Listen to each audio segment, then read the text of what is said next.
Welcome to another episode of Healthy on Weight podcast, where we discuss health issues ranging from physical, mental, emotional, as well as current fads. Today, we're going to be talking about quarantine life, how to stay healthy so you can keep your sanity at home, which I think everybody's losing at this point. So please allow me to introduce you to Kyle Murphy. He's a certified personal trainer, over 10 years of experience with too many courses underneath his belt that I could name of. And just basically, in summary, he's well adverse. Unless you want to add something, Kyle, to your impressive resume, because I saw them. It was big. Yeah, it's not, for me. It's not so much courses and whatnot. I would always love more education, but it's just the passion. I want to see people do their best and live their best life, and that's what really I think defines me as a trainer and what I like to see from other people as well too. No, I appreciate that. And just to step back, a lot of people don't realize it has to be a passion. Like once you realize it's a passion, it's not a job anymore. You enjoy doing that. You want to see people succeed. And that being said, I think that's one of the reasons why I asked you to join, because I've been following you and I see that you've been taking extra, effort to stay healthy and stay sane with your cooking and you're building your own logs. So I think one of the things a lot of people are saying, okay, so now with the change with COVID-19 and everybody's now home, how does one stay motivated to keep healthy? I guess that's one of the things I wanted to ask you. Yeah, I guess there's a few different types of people in this, and one of it's we can start with like the beginner to the intermediate type exerciser, because it's a little bit different for those people who may have just thought about getting into it, or maybe they just started getting into it. And, it takes a lot of time and a lot of courage to step into the gym or figure out what type of fitness routine is good for you. And then all of a sudden that's, taken from under our feet. So someone who hasn't really got into it quite so much, they may have been leaving some of the things from home that now they're sort of left with. The person that has that treadmill that's been collecting dust, or, those little dumbbells that you bought 10 years ago and never used. And I think some of those things are starting to come back out of the closets. And it's a great time to get back into that stuff, because it's truly what you really need. I know when I work with clients a lot of times in the gyms, everyone from beginner to advanced, a lot of the workouts that we're doing are not with the machines or some of the heaviest weights there. It's really just teaching your body and working on movement. No, I agree with you. And yeah, go ahead, please. Yeah, and then you go from intermediate to advanced, and now, we sort of, I guess I would put myself in that category as well as you. And that presents a whole nother issue where we're used to having a lot of heavy equipment to really feel like we've got a good workout done. And so I think the anxiety of it, the nervousness, and it gets to you for sure when you don't have that heavy weight in your hands for a while. And I think for those people like myself as well, like you did say, I've been building my own heavier equipment with the woodworking, and I built a log, and I've got a couple dumbbells made now. I literally my garage right now is actually full of tree stumps. So I'm about to make a whole bunch more. And you know what? It helps pass the time. It's it keeps me focused, and it's creative, and I feel good once I've made it. And then of course there's the exercise component. But going back to if we don't have access to that, I think a big thing is to start looking at some of the things that we don't normally do and we really should be focusing on, like flexibility and mobility, and a lot of those things that I kind of like put to the side, and tend to forget about after my workouts. And that now is a great time to get into those types of things. And we can't forget there's a lot of things around our house that are heavy enough, and you do some work outside your house or inside your house, and it's can be a lot of work. You just have to like get at it. Yeah, I think you're right. Like, so I guess to step back a bit, for me, like motivation can only take you so far. And a lot of people say there's days you don't want to do anything, but you have to be consistent. And I think that's the difference, right? If you're not motivated, if you make a structured plan and be consistent about it, then I can't, like, to be honest, I'm the last person to say this. Like, sometimes you can't be consistent because you just want to stay in bed and do nothing. But how does one stay consistent? And what are your suggestions in respect to that? Just make sure that you're planning out your day. Like, when I wake up in the morning, the things that are on my mind are what I'm going to be making for food that day. And You know, it still helps to pre-plan like we did when we were, you know, back in our normal life. But if you're not pre-planning, it's a great time to actually get in the kitchen and try some new recipes. And I find that pretty interesting as well too. And then there's the exercise component. And I think a big part of what's kind of holding us back right now is that non-exercise activity that we're normally used to. And we can't forget about that, because usually we're traveling to our jobs, and although we're in cars and most of us are in desk jobs, there's still that level of activity that is constantly burning calories, and that's not there right now. So I think as far as sticking to a plan, there's more to just scheduling your, you know, half hour or 1 hour workout and what you're going to eat, as opposed to what else are you going to do during the day. And, you know, going back to the beginner exercisers, you know, just getting out for walks is super important. You know, obviously we can't use parks right now, and you have to be careful how many people we walk around. But I can't stress how important it really is to get out and be moving, and that will sort of start to take care of some of that non-exercise activity that we're missing out on. I appreciate that feedback. And I think you're right. Like, even a lot of people don't realize sorry, let me step back. They actually don't work out. They're used to walking to work. They're used to going to the grocery store. They're used to maybe going out to meet their friends. There's some kind of activity level. If you're stuck at home, and if you do work from home, all you're moving is from your kitchen to your desk, to your bedroom, to the washroom, and back to so you really have limited movements. And if for those people, let's say, okay, so you said make a plan. Is there a way to structure your workouts? Like, what I mean by that is, for people, should you do Monday to Friday, maybe work out for an hour or so, or split it up? Because people don't understand upper body workout, lower body workout, or full body workout should be, what's the best combination is my question. Yeah, I think right now, unless you really do have, you know, some of the normal equipment that you would find in gyms, the best case is really, and even in the gym, the best case is really full body workout.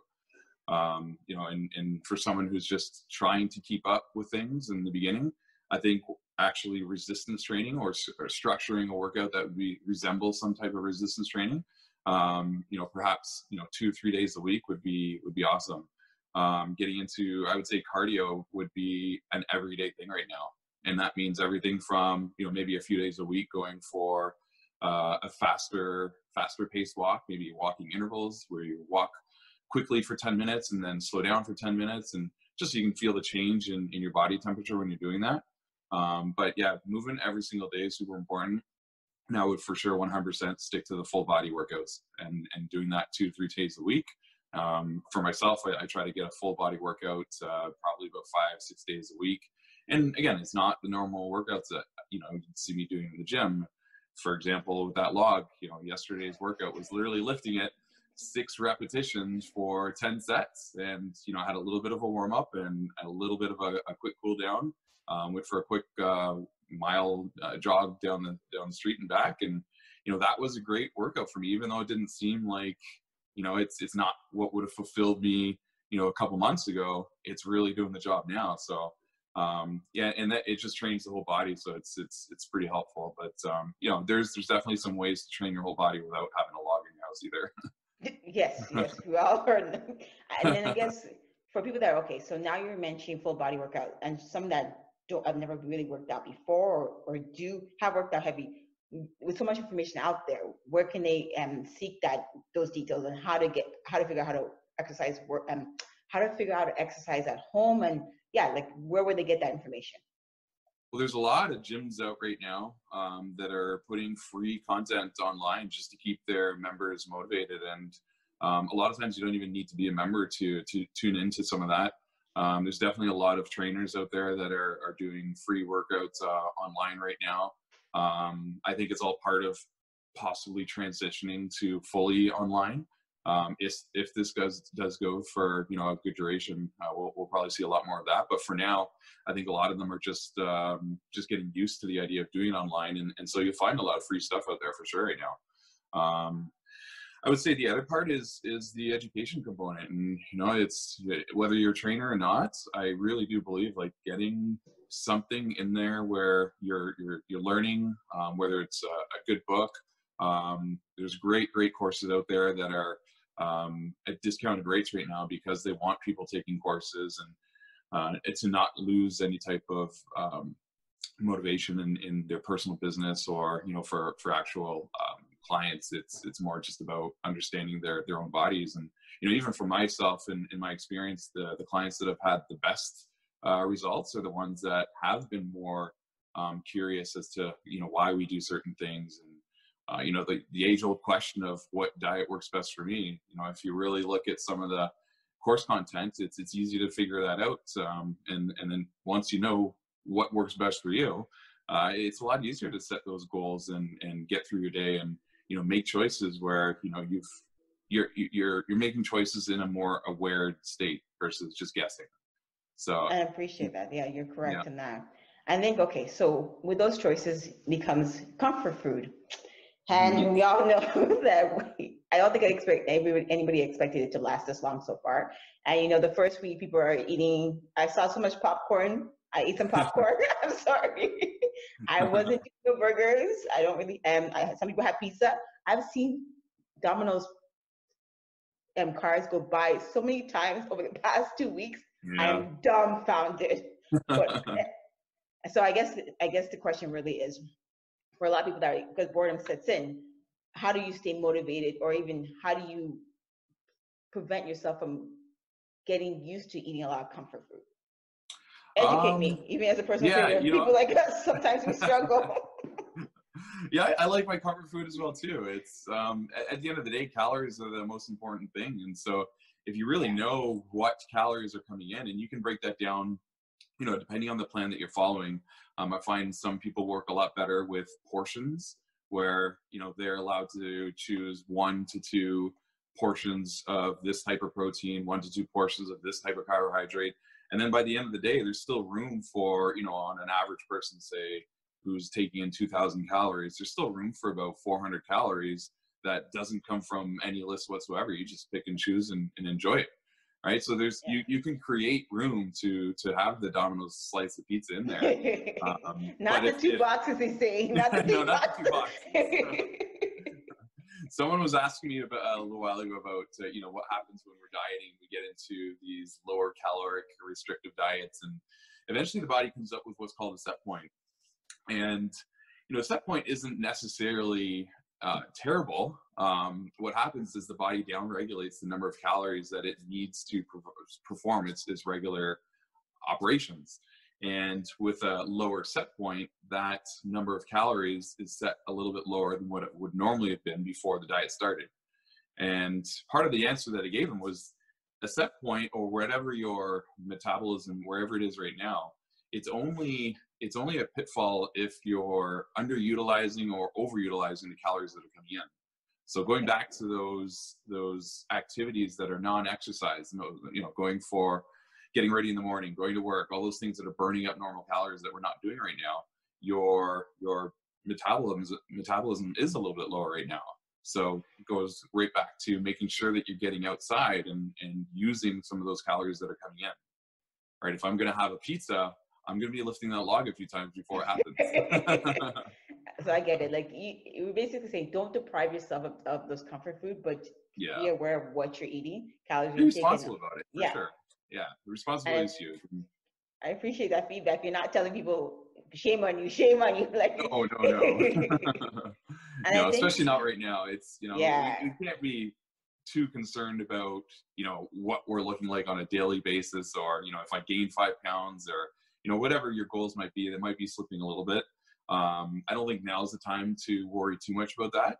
Just as long as you start to get a plan in place for the weeks or months that are coming. If we're not getting back sooner than later, then, definitely we don't want to see these 5 pounds gain every month, or else we'll be in a lot of trouble after a year. Oh, it's true. And I think and I appreciate this conversation we're having, because it is candid, and you're giving great feedback. So like, if anybody was interested in reaching out to you for more information, or you have an Instagram page, and please, he does, because I've watched this man, and he's making me look like I'm lazy. He is. He really is making me look. Hey, well, if you need a dumbbell, let me know. So you are on, as I mentioned, you're on Instagram. So I guess the question is, can anybody reach out to you if they have any questions in respect to anything on health and how to stay motivated or how to stay consistent, or just general questions? Yeah, absolutely. I have a couple different accounts on Instagram. I do run one of the Good Life accounts, which isn't too active right now. I have my own personal account, which is the Cut Daddy. And I have another one at Strength Power Heart Fitness, which I'm sort of slow. Yeah, I know. I actually reached out to you today on that one. It's just starting to transition some of my stuff over to a new platform. Okay. Just to have a difference between my fitness and my personal life. But either way, I'm happy to help anyone on either platform there. Email works great. And yeah, as far as, course content goes, I think one of the best ones out there for people right now is one from DTS, which is Thibarmy Training System. Yeah. I got a 50% off code for anybody who wants to really learn, what it takes or what your body needs to go through in order to gain muscle, in order to burn body fat. And it also wraps up with a whole transformation program. So you can actually follow like a 12-week sort of step-by-step thing and transform your own body. Yeah. I appreciate that. Thank you. Yeah. And I guess that being said, thank you for joining us. I appreciate it. Thanks for having me. Pleasure. Yes. Thank you for joining us today on our weekly episode on Health Your Way podcast. Don't forget to subscribe, share with others, and please feel free to comment below and ask any questions on topics we discussed, as well as future topics you'd like to hear about. Have a happy and healthy week, and be sure to tune in next week for the next episode on our Health Your Own Way podcast.